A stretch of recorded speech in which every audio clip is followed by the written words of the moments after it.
তোর মতো ফকিরের বিয়ে করছে, এটা তোর কপালের ভাগ্য ছিল। হ্যাঁ, আমার মতন ফকিরকে বিয়ে করছে, সেটা হচ্ছে আহাদের 7 কপালের ভাগ্য। তোর মতন 9টা মহিলাকে বিয়ে করে হচ্ছে আহাদের একটা ইয়ে হয়েছে, বুঝছস? তোর মাও ব্যবসায়ী, তুইও ব্যবসায়ী। তোর মা হচ্ছে লিভিনে 8 বছর ধরে থাকে, আর তুই 8 বছর সংসার করেও সেখানে টিকতে পারলি না। বাচ্চাটা রাইখেই চলে আসছে। কি পরকীয় প্রেম! বাবা, দীপার নামে যে ব্লেম গুলো তোরা দিছস, আল্লাহ তোদের এখন বিচার করতেছে না।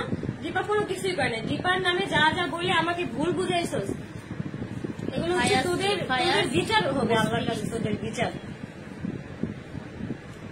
তুই যে এগুলো ওরাই আমার কমেন্ট দেখে বোঝে না যে সেই এটা কে। শাড়ি কাটার আপনার জামাইয়ের মোট কয়টা বিয়ে হয়েছে? আমার জামাইয়ের মোট 4টা বিয়ে হয়েছে। এক হচ্ছে দীপা, তারপর হচ্ছে তিশা, তারপর হচ্ছে ওই মেয়েটা, ওই মেয়েটার নামও আমি জানি না, আমাকে বলেও নেই কোনোদিন। তারপর হচ্ছে আমি মাস্ক পরা। হ্যাঁ, মাস্ক পরাটা, আমরা মাস্ক পরা ওটা মাস্ক পরাই দেখছি। ওটার ফেস আর কি দেখি না, হয়তো আর কয়েকদিন গেলে আর কি রিভিল করতে পারে। 2-3 দিনের মাথায় হচ্ছে সেই মেয়েটাকে ওর মা নিয়ে গেছে। আঘাত কি দেখে বিয়ে করতে রাজি হইলাম। আপু তখন হচ্ছে আমি অনেক ডিপ্রেশনে ছিলাম, যার কারণে হচ্ছে আমি কথা বলে মানে ওদের সাথে দেখা করতে গেছিলাম। বিয়ের কথাবার্তা চলছিল, বাট আমি চিন্তা করছিলাম যে আরো কিছুদিন কথা বলে সবকিছু ইয়ে করে তারপর আর কি। কিন্তু ওই দিন যে আমাকে জোর করে রেখে দিবে, এটা আমি কখনো ভাবিনি। তোমাকে অনেক সুন্দর লাগতেছে, থ্যাংক ইউ। আজকের লাইফটা মজা লাগতেছে। আখি তুই হচ্ছে ফকিন্নি, আমি কোনোদিনও বললি না যে আমি বড়লোক। আমি জমিদারের মেয়ে, আমি গরিবের মেয়ে, আমি গার্মেন্টসে জব করছি, আমি সবসময় বলি। এটা নিয়ে আমার বিন্দু মাত্র কোনো সমস্যা নেই। আমি কখনো বলি নাই আমার বাবা আমেরিকা থাকে, আমার বাবা বিদেশ থাকে, আমার মার অনেক কিছু আছে। না, এটা হচ্ছে ওর আরেক বাবা বিদেশ থাকে। আচ্ছা, এটা দেখেন, যারা হচ্ছে পার্পেলের মধ্যে নিতে চাচ্ছেন, 4 বিয়ে। বিয়ে ব্যবসার জন্য হলে মানুষ অনেক কিছুই করতে পারে। আল্লাহর পুত্র নাকি 4টা বিয়ে আছে। নাম্বার বউটা কি বেঁচে গেছে? 3 নাম্বার বউটা হচ্ছে আনমেরিড ছিল, বয়স খুবই কম ছিল, যার কারণে মেয়েটার মা এসে মেয়েটাকে নিয়ে গেছে। আগে যাও, দোয়া করে আপু। আপু আজান দিতেছে। আচ্ছা, দাঁড়া,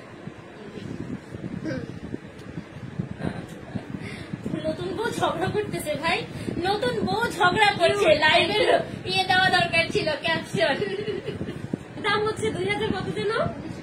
1900 টাকা ব্লাউজের দাম, শাড়ির দাম হচ্ছে 3500 টাকা কম্বো। না না, ওইসব কিচ্ছু না।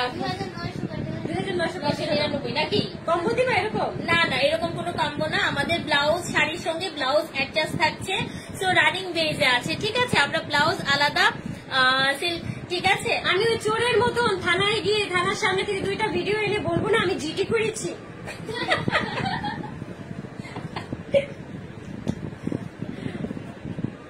তিশাদের মতো লুচ্চা, তাই তিশা থেকে গেল।